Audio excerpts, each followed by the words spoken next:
ውድ ጠለስ ሚዲያ ቤተሰቦች ሰላም ጤና ይስጥልን። ይህ በጠለስ ሚዲያ ባሳየ ደርቤ የሚቀርበው የካቲት 3 ቀን 2018 ዓ.ም የዘወትር ፕሮግራማችን ነው። እናም በዛሬው ፕሮግራማችን ልዩ መረጃዎችን፣ ወቅታዊ ጉዳዮችን ወደ እናንተ የምናደርስ ይሆናል። ስለዚህ የጠለስ ሚዲያን ሰብስክራይብ በማድረግ ሜምበር በመሆን ስቲከሮችን በማበርከት እስከ ፕሮግራማችን ፍጻሜ ድረስ አብራችሁ ትቆዩ ዘንድ በአክብሮት ጋብዘን በቀጥታ ወደ ዕለቱ ፕሮግራም እናልፋለን።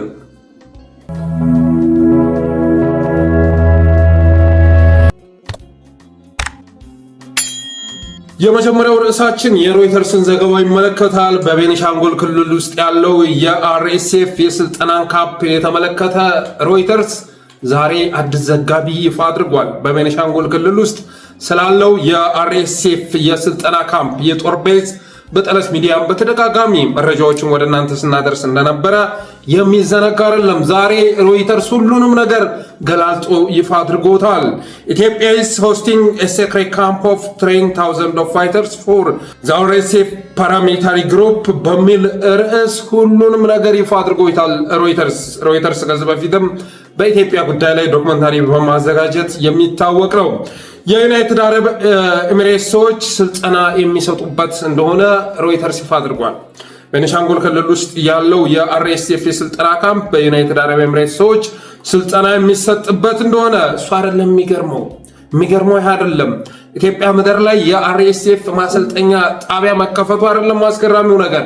አብዛኞቹ ምልምሎች፣ አብዛኞቹ ሰልጣኞች ኢትዮጵያዊ መሆናቸው ነው አስገራሚ ነገር። ኢትዮጵያውያን እንደዚህ ዘመን የተዋረንበት የተናቅንበት ጊዜ የለም። አብይ አህመድ አዋረደን፣ በዶላር ሸጠን። አይገርማችሁም? በዶላር ሸጠን።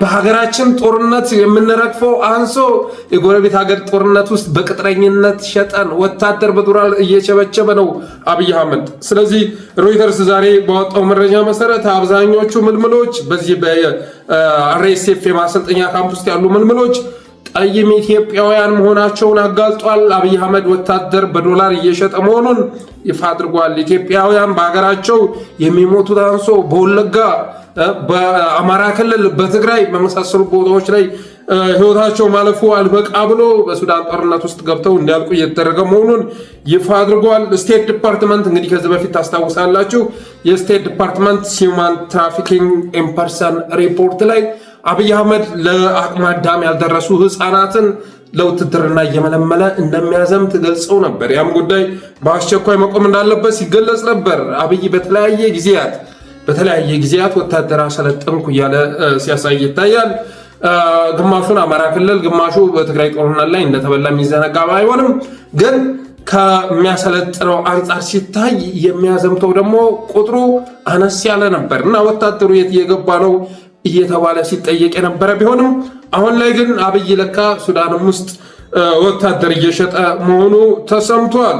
የዩናይትድ አረብ ኤሚሬትስ ቅጥረኛ የሆነው ጠቅላይ ሚኒስተር በኢትዮጵያ ምድር ላይ የአርኤስኤፍ ማሰልጠኛ የጄኖሳይደሩ ሄሜቲ ወታደሮች የሚሰለጥኑበት ቦታ መስጠቱ አልበቃው ብሎ የኢትዮጵያውያን ወጣቶችን ሲሸጥ መክረሙ ተረጋግጧል። እና ከዚህ ጋር በተያያዘ ምን ሰማሁ መሰላችሁ? አንዱ የኤሌመንታሪ ተማሪ ወደ ቤት ይመጣና አባዬ የኢትዮጵያ ጠቅላይ ሚኒስተር ስሙ ማን ይባላል በማለት ሲጠይቀው አባቱ ምን ብሎ ቢመልስ ጥሩ ነው? የኢትዮጵያ ጠቅላይ ሚኒስተር መሐመድ ቢን ዛይድ ይባላል ብሎ መለሰለት አሉ። መሐመድ ቢን ዛይድ ይባላል። ቀዳማዊት እመቤቷስ ብሎ ሲጠይቅ ምን ብሎ የሚመልስ ጥሩ ነው? እሱን አብይ አህመድን ጠይቀው አለው ይባላል።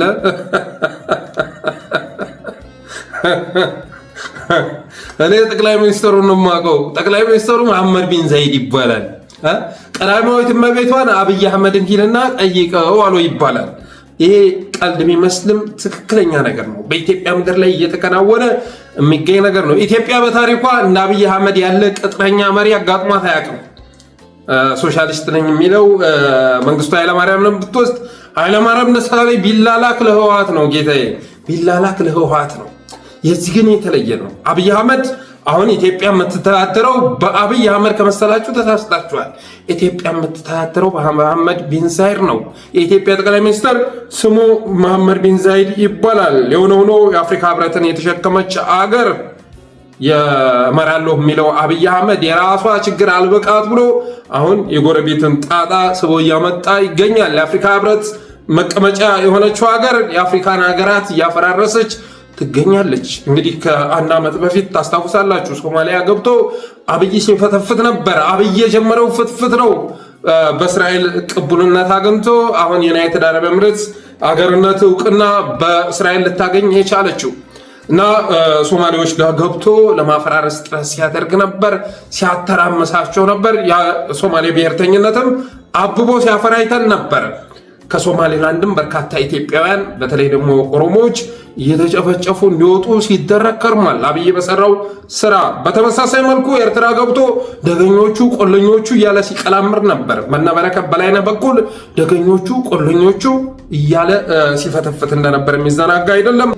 አሁን ላይ ደግሞ ሱዳን ገብቶላችኋል። አብይ አህመድ በራሱ ሀገር ላይ የራሱን ሀገር ህዝብ ሲጨፈጭፍ ጄኖሳይድ ሲፈጽም የከረመው አብይ አህመድ በሱዳን ጦርነት ውስጥ በጄኖሳይድ ስሙ እየተጠቀሰ የሚገኘውን የመሐመድ ሐምዳን ዳጋሎን ጦር ኢትዮጵያ ውስጥ አምጥቶ ማሰልጠኑ አልበቃው ብሎ ኢትዮጵያውያንንም የእሱ አጋዥ አድርጎ እያሰማራ መሆኑ ተረጋግጧል። እንግዲህ ሮይተርስ ከዚህ በፊት ባወጣው መረጃ ታስታውሳላችሁ አይደለ? ኮሬኔ ገኛ አባ ቶርቤ የሚባሉ ነፍሰ ገዳዎች በኦህዴድ የሚመሩ መሆናቸውን ይፋ አድርጎ ነበረ። የከረዩ አባ ገዳዎችን የገደሏቸው እነ አብይ አህመድ፣ ሽመልስ አብዲሳ፣ ፍቃዱ ተሰማ የሚመሩት ኃይል መሆኑን ይፋ አድርጎ ነበር። ዛሬ ደግሞ ኢትዮጵያ is hosting secret camp of 10,000 of fighters for the RSF paramilitary group በሚል ርዕስ የአብይ አህመድን ገመና ይፋ አድርጎታል። በነገራችን ላይ ከዚህ በፊት አልፋሸር ላይ በተፈጸመው ጭፍጨፋ አቡሉሉ የሚባል አረመኔ ተይዞ ነበረ። አቡሉሉ እና ይህ ሰውዬ ለፍርድ ይቀርባል ተብሎ በቁጥጥር ስር ውሎ ብዙ ጫጫታም ተፈጥሮ ስለነበር ማለት ነው በዓለም አቀፍ ሚዲያዎች ሳይቀር አቡሉሉ የፈጸመው ግፍ ይፋ ወጥቶ ስለነበር በወቅቱ ታስሮ ነበር። አሁን ላይ ፍርድ ይፈረድበታል ሲባል ግን አምልጦ ወጥቷል። አምልጦ የመጣው ደግሞ ኢትዮጵያ ነው ተብሏል።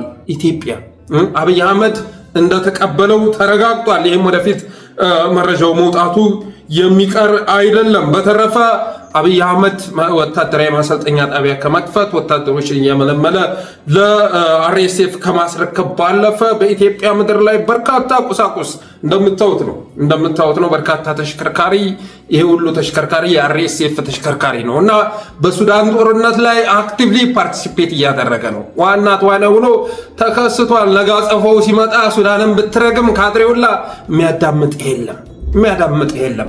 ሱዳን ውስጥ ገብቶ እየፈተፈተ ያለው ከመጀመሪያው ጀምሮ አብይ አህመድ መሆኑ የሚዘነጋ አይደለም። ከመጀመሪያው ጀምሮ ታስታውሳላችሁ አይደል? ሄሚቲ መጥቶ እኮ አዲስ አበባ አብይን አግኝቶ ተመልሷል። ስለዚህ የአርኤስኤፍ ቅጥረኛ ሆኖ በርካታ ቢሊዮን ዶላር ተቀብሎ ሱዳንን ሲያተራምስ እንደነበር የሚዘነጋ አይደለም። ነጋ ጸፈውን ቢመልሱ ሱዳኖች አብይ አህመድ ላይ ካልሆነ በስተቀር ጄኔራል አልቡርሃን ላይ ልትጮህ አትችልም። ስለዚህ ማውገዝ ካለብህ አሁኑ አውግዝ። መሬ የምትለውን ጨቅላ ማውገዝ ካለብህ አሁኑ አውግዝ። እንደው አይበቃህም ወይ? ከኤርትራ ጋር፣ ከሶማሊያ ጋር፣ ከጅቡቲ ጋር ከስንቱ ጋር ተናክሰት ዘልቋለህ? በሀገር ውስጥ ያለው ችግር አልበቃ ብለው ነው ወይ ብለህ የምትጠይቅበት ጊዜ አሁን ነው። በተረፈ ግን አርበኛ አስረስ ማረ ባለፈውም ብሎ ነበር የተናገረው የቀጠናውን ጠላት ነው የተሸከምነው። የአማራ ፋኖ የተሸከመው የቀጠናውን ጠላት ነው። ይህ እኮ የኢትዮጵያ ጠላት ብቻ አይደለም፣ የምስራቅ አፍሪካን ጠላት ነው የተሸከምነው። ስለዚህ ምስራቅ አፍሪካዎች ተባብረው ያግዙን የሚያስገርም አይደለም። ቀጠናውን አስተባብረን ብንመጣ የሚያስገርም አይደለም። ምክንያቱም የቀጠናውን ግዙፍ የሆነ ጠላት ነው ተሸክመን ያለ ነው በማለት እንደተናገረው ሁሉ አሁን ላይ አብይ አህመድ እያደረገ ያለው ሁሉ እየወጣ ያለ መረጃ ሁሉ የሚያመላክተው እውነትም አብይ የቀጠናው ጠላት መሆኑን የሚያሳይ ነው። አርኤስኤፍን በተመለከተ አሜሪካ አዲስ አቋም እያራመደች መሆኑ ይታወቃል። ግብፅ ትናንትና መሐመድ ቢን ዛይድ ጋር ተገናኝተዋል። ዩናይትድ አረብ ኤምሬትስም በአሜሪካ አሸማጋይነት ሱዳን ላይ ሊፈጠር የታሰበውን ሰላም የምትደግፍ መሆኗን እየገለጸች ትገኛለች። ጨቅላው ጠቅላይ ሚኒስትር ግን በሱዳን ውስጥ ገብቶ ያደረገው ነገር መቼም ሊረሳ የሚችል አይደለም። አጸፋውንም በቅርቡ ማፈሱ የሚቀር ጉዳይ አይደለም።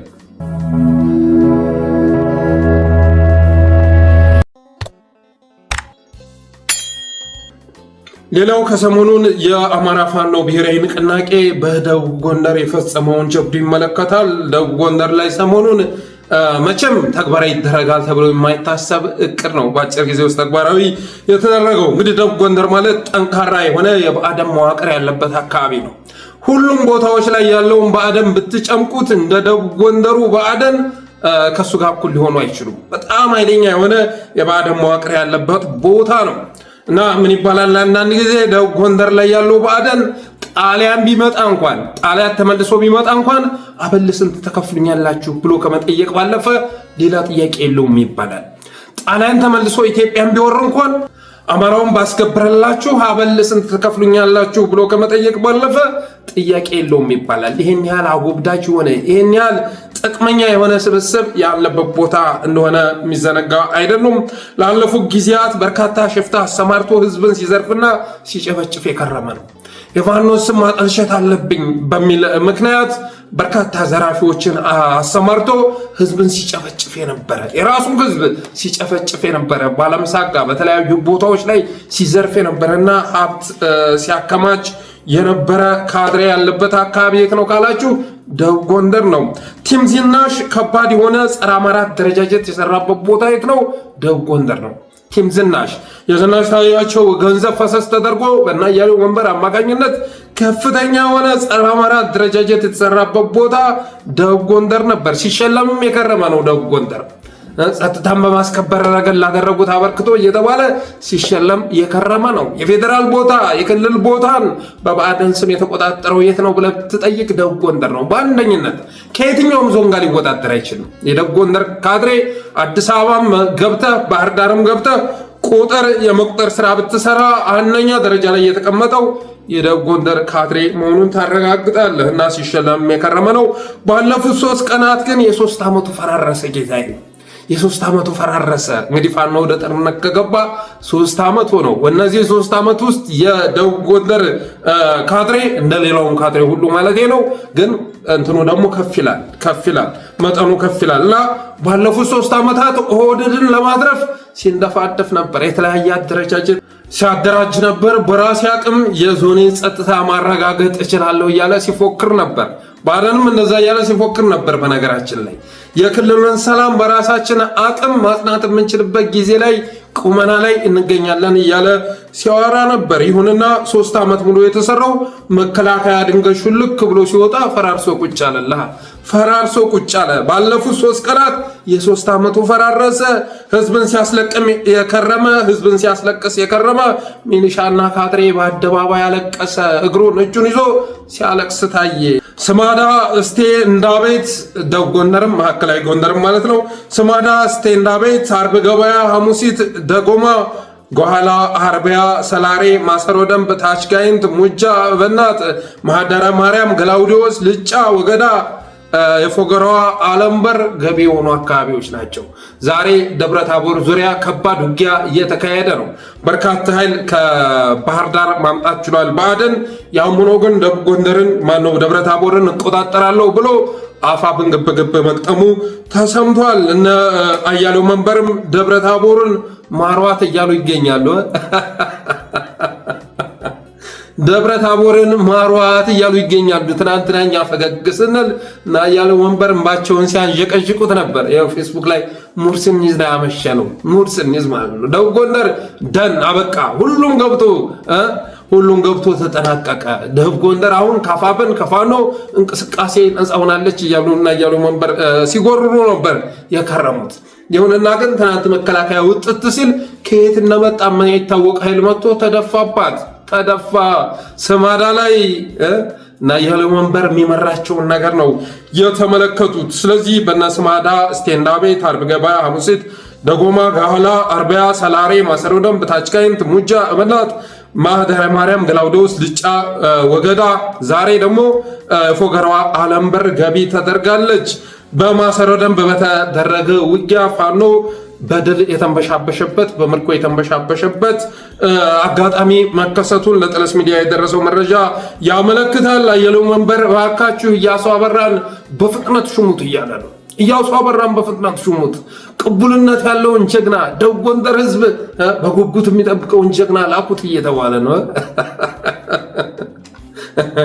እንዴ እኔ ያጭር ሰው ሞኝ አያሌው መንበርን አየሁ። የምሬን ነው የምላችሁ። ብዙ ጊዜ አጭር ሰዎች ንቃታቸው ከፍ ያለ ማለት ነው። የአጭር ሰው ሞኝ የአጭር ሰው ቂል አያሌውን አየሁኝ። የምር ነው የምላችሁ። እና አስባችሁታል? ኢያሱ አባተን ላኩት ደቡብ ጎንደር ላይ ቅቡልነት ያለው አካባቢዎቹን ልጆች በደንብ ቶፖግራፊውን የሚያውቁትን ቶሎ ሽሞት ስጡና ላኳቸው መከላከያ ጋር በማለት ትናንትና ስመሪ ሲሰጥ ነበር። ይሁንና ግን እንደ ኢያሱ አባተ ደቡብ ጎንደርን ብትሄድ በአማራ ምድርን ብትሄድ እንደነዚህ ሰዎች የተጠላ ይኖራል ተብሎ አይታሰብም። ጎጃም ላይ የመጨረሻ ተፈላጊ ያልሆነ ሰው ማነው ብትል ማስረሻ ሰጤ ነው። የጎጃም ሕዝብ ከመጠን በላይ የሚጠየፈው ከና አረጋ ከበደ ከነ ተመስገን ጥሩነህ ባልተናነሰ መልኩ። ምክንያቱም እነሱ ከመጀመሪያው ማስተላለፋቸው ይታወቃል። ይሄኛው ግን በፋኖ ትግል ውስጥ ፋኖ መስሎ ሲበጠብጥ ሲያውቅ ከከረመ በኋላ አሁን ላይ እንደገና ሕዝብ ላይ እየደነፋ ይገኛል። እና የነ አያሌው መንበር ምክረ ሐሳብ ግን ይሄ ነው። ቶሎ በሉ መከላከያን አሰማሩ፣ ከኋላ ደግሞ እነ ኢያሱ አባተን አመራር አድርጋችሁ ወደ ዞኑ ላኩ። የዞን ከሌ የተባሉት አመራሮች እነሱ አቤት ራሱን እኮ እንዴት አድርጎ እንደሚያስበው እኮ ማለት የመጨረሻ ተደማጭነት እንዳለው አድርጎ ነው የሚያስበው። ግን ወደ ደግሞ ማንንም አይሰማም ጌታዬ፣ ማንንም አይሰማም። በራሱ ፕላን ነው የሚመራው። እና ድንገት ወረታ ላይ እንደምታዩት ነው። ወረታ ላይ የሀገር ካድሬ ሰብስበው እያሰለጠኑ ስምሪን ለመስጠት ሲንደፋደፉ ድንገት መከላከያውን ሹልክ አድርጎ ወጣ። ከዛ ፋኖ ተንደርድሮ ከተማ ውስጥ ያለውንም በአንድ ጊዜ ብትንትኑን ሲያወጣው ድምጥማጡን ሲያጠፋው፣ እንደምታዩት ደግሞ ወረታ ላይ ታጉሮ የነበረው ካድሬ ገና ለገና ስማዳ ላይ እየተተኮሰ ነው። ታች ጋይንት ንፋስ መውጫ በቁጥጥር ስር ውሏል ሲባል ተበታተነላችሁ ነው የምላችሁ። ተበታተነ። እኛ በል መብላት እንጂ መበላት አንፈልግም አለ። እኛ እኮ ሚኒሻ ይሆን ነው አድማ በታኝ ሆነው አበል ለመብላት እንጂ ለመበላት አይደለም። መከላከያ በሌለበትማ ሰላምን እናስከብራችንም ብሎ ተበታተነላችኋል። ለዛ ነው የፈለገ ኃይል ብታመጣ ለህልውናው የሚዋጋና ለአበል የሚዋጋ አንድ አይነት ነው ብሎ ማሰብ የዋህነት ነው ጌታዬ። አንድ አይነት ነው ብሎ ማሰብ የመጨረሻ የዋህነት ነው። ለህልውና የሚዋጋ 10 ወታደር ለአበል የሚዋጋውን 101,000 ወታደር ሊነዳው ይችላል። ስለዚህ ባደን ያልገባው ይሄ ነው። ሚኒሻ አድማ በታይ ብትለው የሆነ ዓላማን ግባ አይደለም ወደ ውጊያ የምታስገባው። ይሄን ያህል አበል ከፍልሃለሁ፣ ይሄን ያህል ደሞዝ እሰጥሃለሁ ብለህ ነው እንደ ሚሽናሪ የምታስገባው። ፋኖዎች ደግሞ በነፃ ለህልውናቸው ለህዝባቸው የሚታገሉ በመሆናቸው የተነሳ ማንም ሊያስቆማቸው አልቻለም። በተረፈ ግን ደቡብ ጎንደር አሁን ላይ ሙሉ ለሙሉ ከባዕድን መዋቅር ጸድቷል ማለት ይቻላል። ህዝቡ ይቅርና የባዕድን ካድሬ ሁሉ ሲያገለግል የነበረ በሙሉ ኦህዴድን ተጠይፏል ይላል ለጥለስ ሚዲያ የደረሰው መረጃ። ኦህዴድን ተጠይፏል። ከነዚህ ኃይሎች ጋር በፍጹም ልንሰራ አንችልም። ኦህዴድን መንግስት ማድረግ አይቻልም። ይኸው ጠብቀን ብለነው ስልጠና እንደሄድን መከላከያውን ሹልክ አድርጎ አስወጥቶ 3 ዓመት የለፋንበትን ድምጥማጡን አጠፋው። እንደገና የበፊቱን መዋቅር ለመዘርጋት 3 ዓመት አይበቃም ከዚህ በኋላ። ስለዚህ ኦህዴድ ጋር ሆኖ መንዘፋዘፊ ይበቃል፣ ልጆቻችንን ማገዝ እንጀምራለን ብሏል አሉ። ካድሬው ሳይቀር እንደዛ ማለት ጀምሯል። በተረፈ ዛሬ ወለጋ አካባቢ የነበረው መከላከያ ወደ ጎጃምና ጎንደር ቀጠና እየገባ መሆኑ ተሰምቷል። 120 መኪና እስካሁን ባለው ሰዓት ማለት ነው አባ በርሃን አልፎ ወደ ጎጃም እየገባ መሆኑ ተረጋግጧል። 120 መኪና ከወለጋ ጭኖ አብይ አህመድ አማራ ምድር ላይ አስገብቷል። ይሄን ያህል ነው የሚጠላን፣ ይሄን ያህል ነው የሚጠየፈን። አልጠፋለታልን እንጂ ይሄን ያህል ነው ሊያጠፋን ይቋመጠው። አስባችሁታል? ወለጋ ላይ እንግዲህ ኦነግ የሚንቀሳቀስበት ቀጠና የሚባል ቀጠና ነው። ግን አንተ የፈለገ ጥፋ ብታደርስ ይሄን ቋንቋ የምትናገር ዛጋ ግን ያሉት አማርኛ የሚናገሩ ነፍጠኞች ስለሆኑ እነሱን ነው ማጥፋት ያለብኝ ብሎ አሁን ወለጋ ባዶ ሆኗል። አንድ መከላከያ የለም ነው የሚባለው። ምናልባትም እንግዲህ ወለጋ አካባቢ ያለው ቢዛሞ ክፍለ ጦር ኦነግም ጭምር የተለያዩ እንቅስቃሴዎች ሲያደርጉ ማየታችን አይቀርም። በተረፈ ግን ዛሬ ወደ አማራ ክልል ወደ ጎጃም 120 መኪና መከላከያ ከወለጋ ተነስቶ እየገባ መሆኑን ለጥለስ ሚዲያ የደረሰው መረጃ ያመለክታል።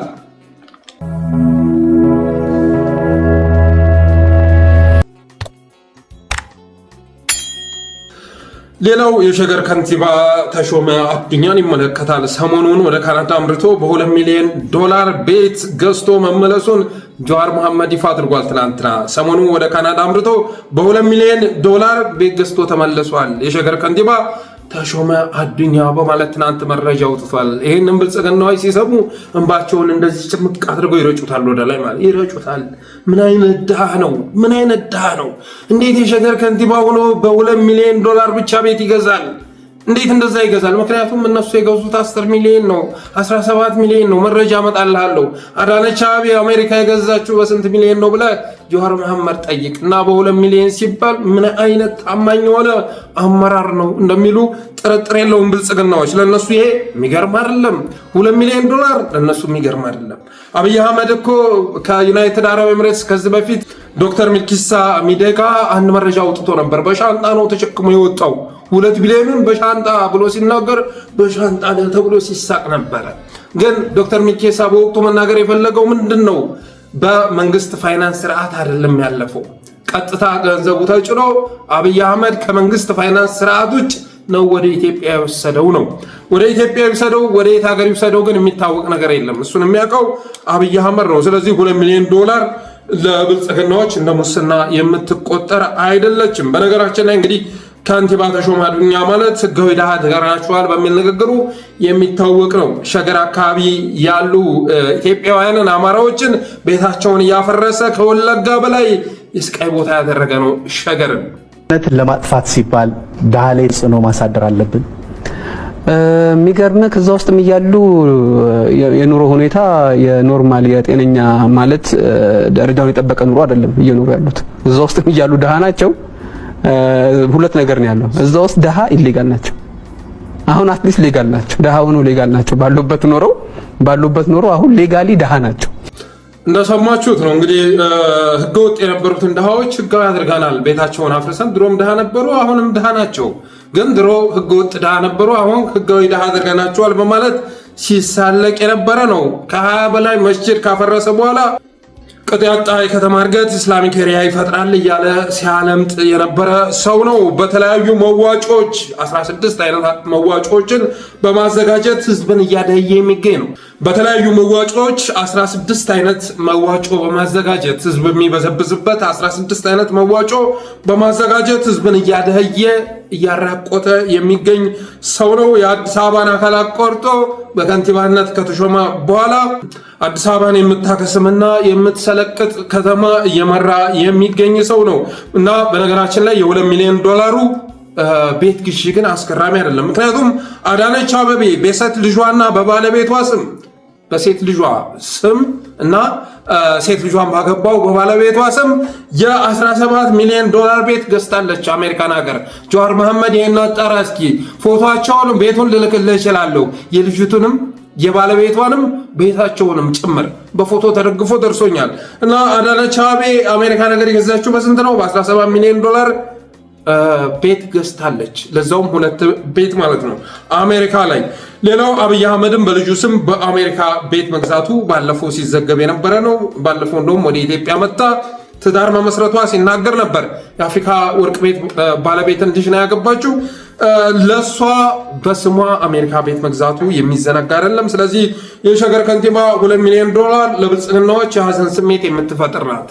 ምን ነው አንቀላፋ እንዴ?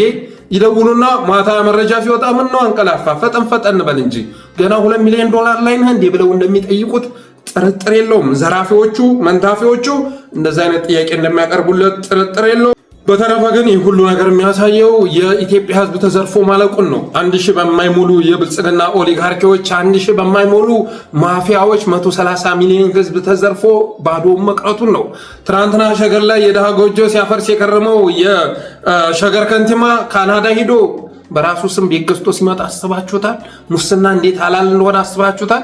ከሰሞኑ እንደውም የቦሌ ክፍለ ከተማ የመሬት ምናምን ዘርፍ ኃላፊ በቁጥጥር ስር ዋለ ምናምን እየተባለ ሲወራ ነበር። አባቴ ብልጽግና በሙስና የተጨማለቁ አመራሮችን በቁጥጥር ስር መዋል ከጀመረ ወይም ካሰበ መጀመሪያ ያለበት ከአብይ አህመድ ነው። ከአብይ አህመድ በላይ ሌባ፣ ከአብይ አህመድ በላይ ዘራፊ፣ ሙሰኛ ባለስልጣን ኢትዮጵያ ውስጥ የለም። ያንዳንዱን የአብይ አህመድን ፕሮጀክት ብትመለከት እኮ የበጀት ምንጫቸው በፋይናንስ ሲስተም ውስጥ ያለፈ አይደለም። ከየት እንዳመጣው አይታወቅም። ትናንት ክርስቲያን ታደለ ሲጠይቀው ሂድና እዛ መሐመድ ቢን ዛይድን ጠይቅ በማለት መልስ የሰጠ ሰው እኮ ነው። እና በአብይ አህመድ ልክ ኢትዮጵያን የዘረፈ ያደህያ አለ ተብሎ አይታሰብም። እርግጥ ነው የሰራቸው የተወሰኑ ሪዞርቶች አሉ፣ ግን ካገኘው በጀት ጋር ደግሞ የሚነጻጸር አይደለም። ሪል ስቴቱን አስታውሱ። ትናንት የተነሳበት ካፒታልና ዛሬ ያለበት ደረጃ ይታወቃል አይደል? ዛሬ በአፍሪካ ቀዳሚው ሪል ስቴት ባለቤት ማን ነው ካልክ አብይ አህመድ የሚል መልስ ታገኛለህ። በተረፈ ህዝብ ተዘርፎ አልቋል። የአዲስ አበባ መሬት በቸርች ስም ተቀራምተውታል። በየቦታው ቸርች ተተክሎላቸዋል። ጎጆ እየፈረሰ ቸርች ይገነባል። ትናንትና አንድ ሽማግሌ እንደዚህ እያለ ሲያለቅስ ነበር። እስኪ ሰምተን እንመለስ። ቀለብ አሁን ይሄ እንቁ ወርቅ በሆነበት ጊዜ ድሃ ምን በልቶ እንደሚኖር ምን ይሰማል? ይሄ መንግስት እውነት ለመናገር ትኩረቱ አበባ ላይና ሳር ላይ ነው። ሳርና አበባ የሚጠብቁት በደሞዝ ነው። አበባና ሳር ማን ይበላል? ይል ነው እንጂ ከቤት ፍረሳ ወዲህ 16 ዓመት ልጅ ተናዶ ታሞ ሞቶ ቀብሬያለሁ። ያሁኑ ያለፈው ናሴ ጨለማ ወዲህ የሚማሩ ልጆች ከትምህርታቸው ተፈናቅለዋል፣ ተበታትነዋል። 10 ቤተሰብ የሚችል አቅም የለኝም። እኔ ጥበቃ ሰራተኛ ነኝ። ቤት በኩል ቤተ መንግስት ይገባል። ቤት በኩል ሄዶ ቦታውን ረግጦ የፈረሰበትን እኔን ይሄ ሰውዬ ታውቃላችሁ ስንት ቤት አለው ብሎ ማን ይጠይቃል? ያኔ ነው እውነቱ። አሁን ሳማ በቅሎታል። ሳማ እምቧይ ዱባ ምንም ወይ እህል ዘርቶ አላመረቱ ወይ ቤት ለሀብታም አላመሩም። ቦታው ይኸው ምድረ በዳ ነው። ችርችም ያለው መንደር ኮልፌ ተክለ ሃይማኖት ጓሮ ደርግ ጊዜ የተተከለ ታቦት አለ። ወደ ታጠቅ መሄጃ ቻይናዎች የሰሩት ድልድይ ጀምሮ ወደ ላይ ማት መንደር የለም። ዶዘር ጨርሷል። ሁሉም ገጠር ገብቷል። እንዳሰማችሁት ነው እንግዲህ ከደርግ ጊዜ አንስቶ የነበረው ይዞታ ትናንትና 2 ክፍል ቤት ነበረችው። እሷን በ400 ብር ፌሮ እየገዛ ካደሰ በኋላ ብልጽግና አፈራርሶ እህል አልዘራበትም አለ፣ ወይ ደግሞ ለባለጸጋ ሰጥቶ ቤት እንዲሰራበት አላረገም አለ እና አሁን ላይ እምቧይ በቅሎበታል፣ ሳር ተተክሎበታል እያለ ሲያማርር ትሰሙታላችሁ። ሁሉም እንደዛ ነው የሆነው። የአብዛኞች ድሃ ጎጆ ፈርሶ ቸርች ተሰርቶበታል። አይገርማችሁም? በድሆች እምባ ላይ ቸርች መጥቶ የሚተክል ፓስተር አስባችሁታል? ግን እዛ ቸርች ውስጥ ደግሞ እና አዳነች አቤቤ ድርሻ እንዳላቸው ጥርጥር የለውም። እና ያለንበት ዘመን እንዳጠቃላይ ተራዎች የሚፈለጉበት ዘመን ነው። ኩታራዎች፣ ዱርዬዎች፣ ተራዎች የሚፈለጉበት ዘመን። አማራና ትግራይን የምትሳደብ ከሆንክ ስለ ግልህ ክብር፣ ስለ ቤተሰብ ክብር፣ ስለ ህዝብ ክብር ማታስብ ከሆንክ ብልጽግና አንተማ ዋነኛ ካድሬ ነህ ብሎ ይቀጥራችኋል። ዋነኛ ካድሬ ነህ። አማራና ትግራይን መሳደብ ከቻልክ በልጽጋል ትባላለህ። በልጽጋል አንተ ገብቶሃል ተብለህ ካድሬ ትደረጋለህ። ኦርቶዶክስን ከተሳደብክ ጌታን ተቀብለሃል ትባላለህ። ኦርቶዶክስን ከተሳደብክ ጌታን ተቀብለሃል። አሁን አይታችኋል። ይሄን መልእክት ማስተላልፈው ለፕሮቴስታንት እምነት ተከታይ ለሆናችሁ የጠለስ ሚዲያ ቤተሰቦች ነው። አሁን የሚሰራውን ነገር እየታዘባችሁ ነው። አርቲስቶች በተለያየ መንገድ ሞክረው ማለት ነው። ትናንትና የኢትዮጵያ ኦርቶዶክስ ተዋሕዶ ቤተክርስቲያን የኦሮሚያ ቤተክርስቲያን ሲዋቀር እዛ ውስጥ ሲገቡ የነበሩ የኦሮሞ ብሔርተኛ ሆነው ሲገለጡ የነበሩ በተለያየ መንገድ ሞክረው ቢዝነስ ለመስራት አልሳካላቸው ያሉ ሰዎች አሁን ላይ መጨረሻ ላይ ዞረው ሲደግሙ ጌታን ተቀበልን ብለው እየመጡ ነው። ጌታን መቀበላቸው መልካም ነው። ግን ጌታን መቀበል ማለት ደግሞ አማራን መሳደብ ማለት አይደለም። ኦርቶዶክስን መሳደብ ማለት አይደለም። እስኪ ተመልከቷቸው። አሁን ጌታን ተቀብለናል እያሉ የሚመጡ እኮ ኦርቶዶክስ ላይ ጥፋታቸውን ሲተፉ ነው የምታገኙት። አትሊስት ምናመልከው እኮ ተመሳሳይ ጌታ አለ አይደል? ቢያንስ እንኳ ኢየሱስ የሚለው ስም ያግባባናል። እና ኦርቶዶክስ ጋር ሳፋጣው ምንድን ነው? ኦርቶዶክስ ጋር ፍጥጫው ከምን የመጣ ነው? ለኔ በጣም ጥያቄ የሚፈጥር ነው። እውነቱ ግን ምንድነው? እነዛ ፓስተሮች መሬት ሲሰጣቸው፣ የቸርች መስሪያ መሬት ሲሰጣቸው የተሰጣቸው ኃላፊነት ይሄ ነው። ጸረ ኦርቶዶክስ፣ ጸረ አማራ ትርክት አነብንቡ የሚል ተልእኮ ተሰጥቷቸዋል። ስለዚህ ይህን የተረዱ የወቅቱን ሁኔታ የተረዱ የብልጽግና ፍላጎት የተረዱ በሙሉ ጌታን ተቀበልን ባሉ ማግስት ማርያምን ሲሳደቡ ነው የምታገኟቸው። ኦርቶዶክስን ሲያንቋሽሹ ነው የምታገኟቸው። ይህን ያመጣው ደግሞ ማን ነው ካላችሁ ሲስተሙ ነው። ዘራፊው ኢትዮጵያውያንን አደይቶ በውጭ ሀገር ቤት እየገዛ የሚገኘው አገዛዝ ያመጣው ነው። በተረፈ ግን በኮስሞቲክስ ሰርጀሪ ቆዳቸውን ያሳመሩ ያሸበረቁ የብልጽግና ባለስልጣናት ከሰሞኑ ምን እንደሰሙ ባይታወቅም ማህዳት ማውጣት ጀምረዋል። የአብይ አህመድን ቆዳ አይታችሁታል? መሽጎርጎር ጀምሯል። አባቴ ሬንጀር መምሰል ጀምሮላችኋል። ምን ሰምተው ነው? እሱም በቀጣይ የምንመጣበት ይሆናል።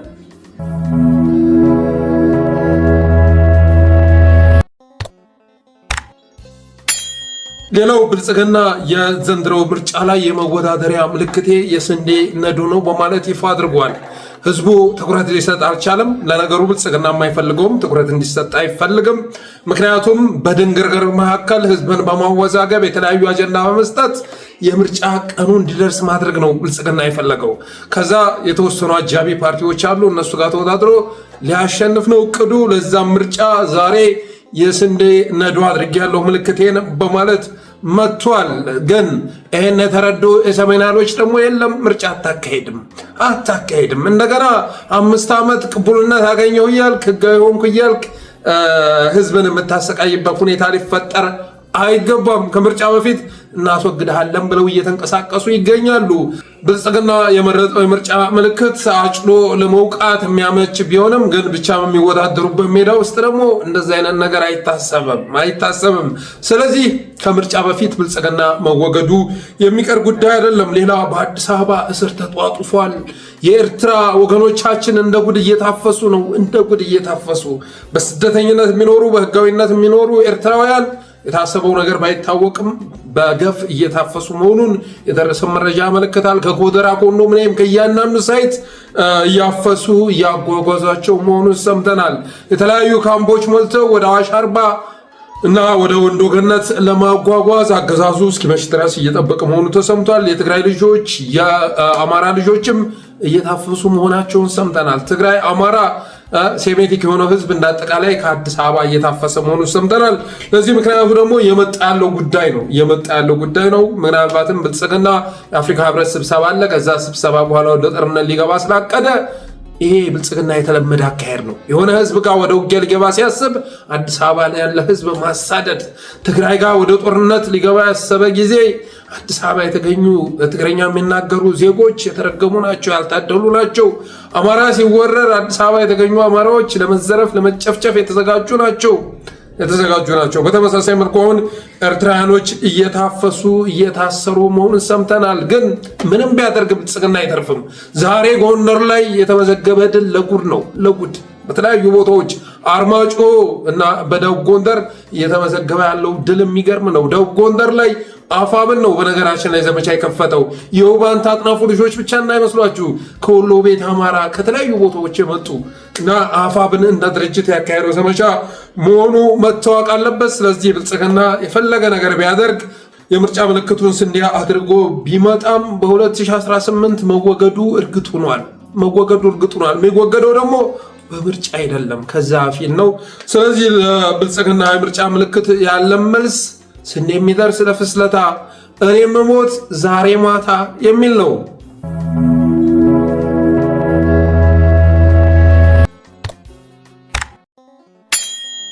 ሌላው እንግዲህ ሰሞኑን በደቡብ ጎንደር በተለያዩ ቦታዎች በሸዋም በጎጃምም ውጊያ እየተካሄደ መሆኑ ይታወቃል። ብልጽግና በሁሉም ቀጠና ላይ ያሰበውን ማሳካት አልቻለም። ከዛ ግን ምን አድርጓል? ብልጽግና አደራጅቷቸው የነበረ ይኸውላቸው የብልጽግና የሳይበር አርሚ ማለት ይሄ ነው። ይሄ የምታዩት አርሚ አሁን ላይ ስሙን ቀይሮ ትግራይ ፕረስ፣ አድዋ ፕረስ፣ ዲጂታል ወያኔ ምናምን በሚል ስም መጥቶላችኋል። ሰሞኑን አይታችኋል አይደል? የፋኖን ድል በየቦታው የሚዘግቡ ደቡብ ጎንደር ላይ የተለያዩ ቦታዎች ላይ የሚዘግቡት እነማን ሆነዋል? እነ ትግራይ ፕረስ እና አድዋ ፕረስ እነ ዲጂታል ወያኔ የመሳሰሉ ስያሜ ያላቸው ሆነዋል። እንደ እውነቱ ከሆነ ሪል አካውንቶች ቢሆኑ ኑሮ ያ ማድረጋቸው የሚበረታታ ነው። እኔ ነገ ትግራይ ከብልጽግና ጋር ወደ ውጊያ ከገባች አሰላለፌ ከማን ጋር እንደሆነ አሳምሬ ነግሬሃለሁ። ከትግራይ ጋር ነኝ። ከዚህ በኋላ ከወደድ ጋር ምንም ነገር ቢያደርግ ማለት ነው የአማራ ህዝብም ያናደርጋል ብዬ አላስብም። ግን ሰሞኑን ደግሞ እነ ትግራይ ፕረስ፣ አድዋ ፕረስ፣ ዲጂታል ወያኔ በሚል ስያሜ የመጡት ትናንት ኮሬን የገኛ አባት ወርቤ የመሳሰለ ስያሜ የነበራቸው ናቸው። ፊንፊኔ ምናምን የሚል ስም የነበራቸው ናቸው። አብይ አህመድ ደጋፊ አዳነች አቤቤ እንትን አምላኪዎች ማህበር ምናምን የሚል ስያሜ የነበራቸው ናቸው። ስለዚህ ብልጽግና ሳይበር ላይ ያደራቸውን አርሜ ስምን ትግራይ ፕረስ፣ አድዋ ፕረስ፣ ዲጂታል ወያኔ በሚል ስያሜ በመቀየር አማራና ትግራይ አብረው እየሰሩ ነው የሚለውን ትርክት አስፋፉ፣ ፖለቲካ ስሩ የሚል መመሪያ አውርዷል። አማራ ህዝብ አሁን ይሄ የሚያሳስበው መስሏችሁ ነው? ምን አይነት ገልቶች ናችሁ? ህዝብ እያስተዳደራችሁ ይሄን እንኳን መረዳት የማትችሉ ምን አይነት ድንዛዜ ውስጥ ብትገቡ ነው? የአማራ ህዝብ አሁን ፋኖ ከትግራይ ጋር ሰራ ብሎ የሚደበር ይመስላችኋል? አማራ እኮ በአንድ እግሩ ቆሞ የሚጸልይለት እኮ ጉዳይ ነው። ፋኖ ከሌሎች ኃይሎች ጋር ከቀጠናው ኃይሎች ጋር ተባብሮ ብልጽግና የሚያስወግድለት እሰይ ስለቴ ሰመረ እያለ ሲዘምር ታገኘዋለህ። ጌታዬ ታገኘዋለህ። እና በዚህ ጉዳይ ላይ ምን አይነት ፖለቲካ ሊሰሩ እንደፈለጉ አልገባኝም። በተረፈ ለብልጽግና አንድ ምክር ልስጥ። ብልጽግና ሆይ፣ ኦህዴድ ሆይ፣ አማራም ሆነ ኢትዮጵያ ፋኖን እንድጠየፈው ከፈለግ ከኔ ጋር እየሰራ ነው የሚል ፕሮፓጋንዳ ለመንዛት ሞክር። እንደዚህ አይነት ፕሮፓጋንዳ ብትነዛ ያዋጣል። አሁን የሚያዋጣው ፋኖ ከጉምዝ ታጣቂ ጋር እየሰራ ነው፣ ከኦነጋ ኦኤልኤ ጋር እየሰራ ነው፣ ከቲዲኤፍ ጋር እየሰራ ነው፣ ከኤርትራ ጋር እየሰራ ነው፣ ከሱዳን ጋር እየሰራ ነው የሚለው ፕሮፓጋንዳ እሱ አያዋጣም። ህዝብ እንደውም በጉጉት እንዲመለከት ነው የምታደርገው። ህዝብ ፋኖን እንዲጠየፍ ከፈለግ፣ ኢትዮጵያውያንም አማራውያንም እንዲጠየፉ ከፈለግ ከኔ ጋር እየሰራ ነው፣ ፋኖ ከኦህዴድ ጋር እየሰራ ነው የሚል ፕሮፓጋንዳ ለመንዛት ሞክረ። ያን ያህል ነው ህዝብ የተጠላ፣ ያን ያህል ህዝብ ጠልቷል። ፋኖ ከኦህዴድ ጋር እየሰራ ነው ከተባለ የአማራ ህዝብ ይቀየማል። እውነቱን ነው የምነግርህ፣ ይቀየማል። እንዲህ አይነት መርህ ያለሽ ግንኙነት ይቁም እያለ ተሰልፎ እንደሚወጣ ጥርጥር የለውም። ስለዚህ ከኦህዴድ ጋር እየሰራ ነው ሲባል ፋኖ አማራ ህዝብ የሚረዳው ኦኬ ፋኖ ሀገር እያፈረሰ ነው ማለት ነው፣ ህዝብ እየዘረፈ ነው ማለት ነው፣ ንጹሐንን እየጨፈጨፈ ማለት ነው ንጹሐንን እየጨፈጨፈ ነው ማለት ነው። የድሃ ቤቶችን አፍርሶ ቤት እየገዛ ነው ማለት ነው። ህዝብን አድህቶ ራሱን እያበለጸገ ነው ማለት ነው። ህዝብን እያገተ ነው ማለት ነው። ንጹሐንን እያስገደለ ነው ማለት ነው በሚል ቁጣ ተሰልፎ እንደሚወጣ ጥርጥር የለውም።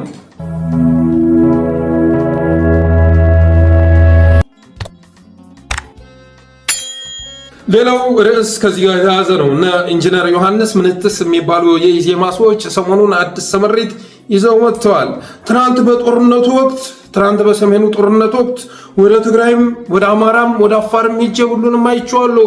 በተለይ ደግሞ አፋርና አማራን ገብቼ አይቼዋለሁ። ጤና ጣቢያው፣ ፋብሪካው የደረሰውን ጉዳት አይቼ መጥቻለሁ እና ያን ጉዳት ያስተናገደ ህዝብ ዛሬ አብሮ እየሰራ ነው ሲባል ማመን አቅቶኛል ይላል። እስኪ ሰምተነው እንመለስ። እኔ እኮ በአካሌ ሄጄ በጦርነቱ ጊዜ ጦርነቱ ተፋፍሞ መጨረሻ ልክ ሪቨርስ በተደረገበት ማግስት ደብረታቦር ድረስ አልፌ ሄጃለሁ። እስከ ክምር ድንጋይ ሄጃለሁ። ህወሓቶች ደሴን ዛሬ ለቀው በነጋታው ደሴ ነበርኩኝ። እኔ አይቻቸዋለሁ። በባቲ በኩል ሄጄ በካሳጊታ እስከ ጭፍራ ድረስ ሄጄ ያደረጉትን አይቻለሁ። አማራና አፋር ላይ እያንዳንዱ ሆቴል እያንዳንዱ ዩኒቨርሲቲ በእግሬ ገብቼ ነው ያየሁት፣ ዞሬ ነው ያየሁት። ያንን ሁሉ አትሮሲቲ ያንን ሁሉ ጭካኔ የተሞላበት ጥፋት ያደረገ ኃይል የአማራ ወዳጅ ነው የሀገር ወዳጅ ነው የሚለው እንደው ከተረት ተረት ያለፈ ትርጉም ልሰጠው አልችልም። አሁን የሚያሳዝነው ግን የሚያራግቡ ግፋ በለው የሚሉ ሰዎች ይሄን ለመድገም ነው እኮ አሁን ተደራጅተናል፣ አሁን 4 ኪሎ በቅርቡ እንደርሳለን፣ ግፋ በለው በርታ የሚባባሉት ከዛም ከዚህ አብረን እንቆማለን ምናምን ሲሉ የምሰማቸው ከዛ የተለየ መንገድ ማሰብ አይቻልም ወይ? ያንን ጥፋት እንዴት እንደግማለን? አልበርት አንስታይን የሚለው ንግግር አለው አይደለ? ድንቁርናን ሲተረጉመው በተመሳሳይ መንገድ ደጋግመህ ሄደ የተለየ ቦታ ለመድረስ መሞከር ነው ይላል። እንደሰማችሁ ነው እንግዲህ ትናንት በጦርነቱ ወቅት ወደ አማራና አፋር ሄጄ አይቻለሁ፣ በአማራ ላይ የደረሰውን ጉዳት አይቻለሁ፣ እንዴት ዛሬ አብረው ይሰራሉ እያለ አገር ይያዝ ሲል ነው የሰማችሁት። ወለጋስ ሂደህ አልተመለከትክም? አቶ ኢንጂነር ተብዬ ወለጋ ሂደህ አልተመለከትክም ወይ? ደሴ ሂደህ፣ ጎጃም ሂደህ ወይ ጎንደር ሂደህ፣ ሸዋ ሂደህ የተመለከትከውን ያህል አፋር የሄድከውን ያህል ወለጋ አልሄድክም ወይ? ወለጋ ሂደህ የደረሰውን ጉዳት አላየህም ወይ? ሻሸመኔ አልሄድክም ወይ? ኧረ እሱም ይቅር አዲስ አበባ አላየህም ወይ? ካዛንቺስ እኮ የፈረሰው ፒያሳ እኮ የፈረሰው ጦርነት ታውጆበት ነው። ትናንትና እንደተናገርነው ፒያሳ የፈረሰው በድሮም ባይሆንም በዶዘር የፈረሰው ጦርነት ታውጆበት ነው። አማራ ናችሁ ተብሎ ነው እና ወለጋን፣ ሻሸመኔን፣ አዲስ አበባን፣ ሸገርን አላየህም ወይ? ህጋዊ ደሃ አድርጋችኋል እየተባለ ሙርሲ ይያዝባችሁ አላየህም ወይ? አርሲን አላየህም ወይ? አጣየን አላየህም ወይ? ዛሬስ አማራ ክልል ብቅ ብለህ አትመለከትም ወይ?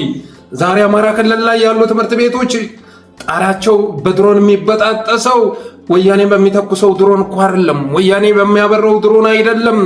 አንተ አብረህ የምትሰራው የምታገለግለው አገዛዝ ነው አማራን እየወደመ የሚገኘው። ትናንትና ትግራይ ኃይሎች መጥተው አፋር ላይ የፈጸሙትን እንዳስታወስክ ሁሉ ጋሊኮማ ወይ አጋምሳ ላይ የተፈጸመውን እንዳስታወስክ ሁሉ አርሲ ብቅ ብለህ ለምን አታስታውስም? ሻሸመኔ፣ መተከል በተለያዩ ቦታዎች ላይ ያንተ አለቃ የፈጸመውን ሂደህ ለምን አታይም? ሂደህ ለምን አታይም? በተረፈ አልበርት አንስታይን ድንቁርና ማለት አለ። አልበርት አንስታይን ከዚህ በፊት ድንቁርናን ሲተረጎመው በተመሳሳይ መንገድ ተጉዞ የተለየ ቦታ ለመድረስ መሞከር ነው እንዳለው ነው በማለት ሲናገር ተሰምቷል። ይሄ ትርጓሜ ግን የሚገልጸው ያንተን አስተሳሰብ ነው፣ የአለቆችህን አስተሳሰብ ነው። በተመሳሳይ መንገድ ለመጓዝ እየሞከራችሁ ያላችሁት እኮ እናንተ ናችሁ። ትግራይና አማራን በማባላት የኦህዴድን የስልጣን ዘላቂነት ማረጋገጥ የሚለውን ቴክኒክ ይዛችሁ እየተጓዛችሁ ያላችሁት እኮ እናንተ ናችሁ። አንድ ዙር ጦርነት ከትግራይ ጋር ታኮሳችሁን፣ ሁለተኛ ታኮሳችሁ፣ ሶስተኛ ታኮሳችሁ፣ ይኸው አራተኛ እየመጣችሁ ነው። በተመሳሳይ መንገድ ሁሌም አማራን ከትግራይ ጋር በማባላት ታላቋ ኦሮሚያ እንድትገነባ ለማድረግ እየጣራችሁ ያላችሁት እናንተ ናችሁ። የኦህዴድን የስልጣን ዘመን ለማራዘም ሰሜኑን እርስ በርስ ማወዳደም የሚል ፕሪንሲፕል እየተከተላችሁ ያላችሁት እናንተ ናችሁ። አማራውማ ያልተሞከረውን እየሞከረ ነው። ትግራይማ ያልተሞከረውን እየሞከረች ነው። አማራ ከኦሮማራ በሚል አስተሳሰብ መጣ የሆነ ሰዓት ላይ። ከዛስ አንተ አለቆች ምን አደረጉ? አንተ አለቆች ምን አደረጉ? ፋኖና ቄሮ ታግለው ህወሓትን ካስወገዱ በኋላ ፋኖ ወደ ስራው ገባ፣ ወደ ትምህርት ገበታው ተመለሰ። ይሁንና ግን ያም ሆኖ ምቾት አልሰጣቸውም። 4 ኪሎ ከገባ በኋላ አብይ አህመድ አማራ ፋኖ ተመልሶ ወደ ሳሳ ጎጆ ውስጥ መግባቱ እረፍት አስነሳው፣ እረፍት ነሳው። ቪኤት እያሽከረከረ የተለያዩ መኪናዎች እያሽከረከረ አማራ የሚነዳው ፈረስ፣ አማራ የሚነዳው ጋሪ፣ አማራ የሚነዳው ባጃጅ እንቅልፍ ነሳው። ከዛ ወደ ሰሜን ጦርነት ከገባ በኋላ አማራውን ወረረ። አሁን ግን ያልተሞከረው ነው እየተሞከረ ያለው። እናንተ እያላችሁ ያላችሁት እንደገና ኦሮማራ እንዲመለስ ነው። ከዛ በፊት አማራ ኦሮማራ ብሎ ሲንቀሳቀስ የትግራይ ኃይሎች ደግሞ ቅማንት አገው እያሉ አማራን ለመከፋፈል ጥረት ሲያደርጉ ነበር። ያ መንገድ እንደማያዋጣ ተረድተናል። አሁን የሰሜኑ ጥምረት ሲባል ሌላውንም የሚያካትት ነው ጌታዬ፣ ሌላውንም የሚያካትት ነው። ጥምረት በአንድ ጊዜ ሁሉንም ማሰባሰብ ልትመጣ አትችልም። በሆነ አካላት ትጀምርና እያሳደግከው ትመጣለህ። እና አሁን ሰሜኖች መካከል እየተፈጠረ ያለው ውህደት የበላይነትን የማያቀነቅን ነው። ስለ ስልጣን አይደለም፣ ስለ ህልውና ነው። ስለ በላይነት፣ ስለ መንገስ አይደለም፣ ስለ እኩልነት ነው፣ ስለ ነፃነት ነው ትግል እየተደረገ የሚገኘው። ስለዚህ ባልተሞከረው መንገድ ነው እየሞከሩ ያሉት። እስካሁን ድረስ ትግራይና አማራ እንደ ባላንጣ ስንተያይ መቆየታችን ከአዲስ አበባ ከመላው ኢትዮጵያ ተጠራርገን እንድንጠፋ እያደረገን ነው። የባህር ዓሳ እየበላን ነው። ስለዚህ በጋራ የገነባትን ሀገር በጋራ ልንታደጋት ይገባል የሚል እንቅስቃሴ ውስጥ ነው የገቡት። ይሄ ደግሞ የሚበረታታ ነው። ስለዚህ አልበርት አንስታይን እንዳለው በተመሳሳይ መንገድ ተጉዞ የተለያየ ውጤት ለማግኘት እየሞከራችሁ ያላችሁት እናንተ ናችሁ። ኢዜማ ብልጽግና በሚል ስያሜ ተከፋፍለ ሁሉም ግን ውስጥ ሲፋቅ ኦህዴድ ነህ። ይህንን በግልጽ ልታውቁ ይገባል። በተረፈ የኤዩ ሚቲንግ ከፌብሩዋሪ 11 እስከ 15 እንደሚካሄድ ተሰምቷል። በዚህም ስብሰባ ላይ እነ አንቶኒዮ ጉተሬስ እንደሚገኙ ተረጋግጧል። ይህንንም በተመለከተ የትዊተር ዘመቻ እንደሚካሄድ የዘመቻው አስተባባሪዎች ገልጸዋል። ስለዚህ ከ11 እስከ 15 ባለው ጊዜ የተጠናከረ የህዝባችን ላይ እየተፈጸመ ያለውን ግፍ የምናንጸባርቅበት የትዊተር ዘመቻ ይኖረናል እላለሁ። በተረፈ ሰብስክራይብ ሳታደርጉ እንዳትወጡ። የጥለት ሚዲያ ሜምበር በመሆን ሰብስክራይብ በማድረግ ስቲከሮችን በማበርከት ሚዲያችሁን አበረታቱ ብለን የዛሬ ዝግጅታችንን እንቋጫለን። እናመሰግናለን።